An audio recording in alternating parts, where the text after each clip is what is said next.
Welcome back. गुज़िश्ता रोज़ डूबने वाले 2 बच्चों की लाशें समंदर से निकाल ली गई हैं। बाप की तलाश के लिए रेस्क्यू ऑपरेशन जारी है। इस वक्त हमारे नुमाइंदे यासिर हुसैन साद एधी के हमरा समंदर में मौजूद हैं। मज़ीद तफसीलात उनसे जानेंगे। यासिर हुसैन बताइएगा।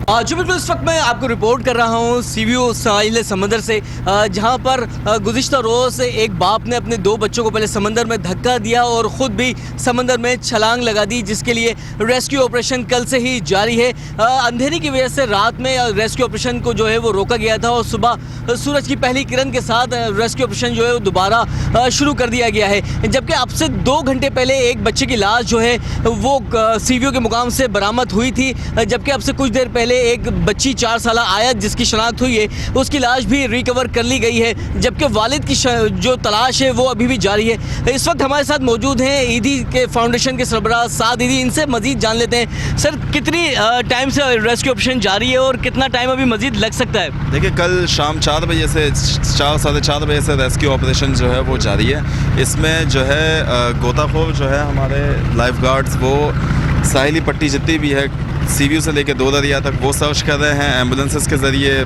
तैर के।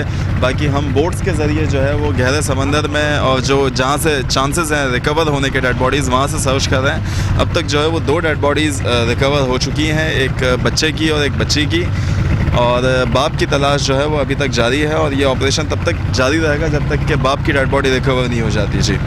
जी बिल्कुल, जैसे कि साद ईदी ने आपको बताया कि रेस्क्यू ऑपरेशन जो है वो जारी रहेगा, क्योंकि 24 से 22 घंटे लगते हैं कि लाश अगर टेम्परेचर की वजह से वो फूल जाती है या टेम्परेचर की वजह से समंदर जो है उसको ऊपर की तरफ धकेल देता है तो लाश को रिकवर करने में आसानी होती है। मगर यहाँ पर 2 बोट जो हैं वो 2 दरिया पर रेस्क्यू ऑपरेशन जारी रखे हुए हैं, जबकि कुछ एम्बुलेंसेस जो है वो साहिल समंदर सीवीओ के मुकाम पर मौजूद हैं और 20 से ज़ायद गोताखोर जो हैं वो समंदर में लाश को ढूंढने की कोशिश कर रहे हैं। जी,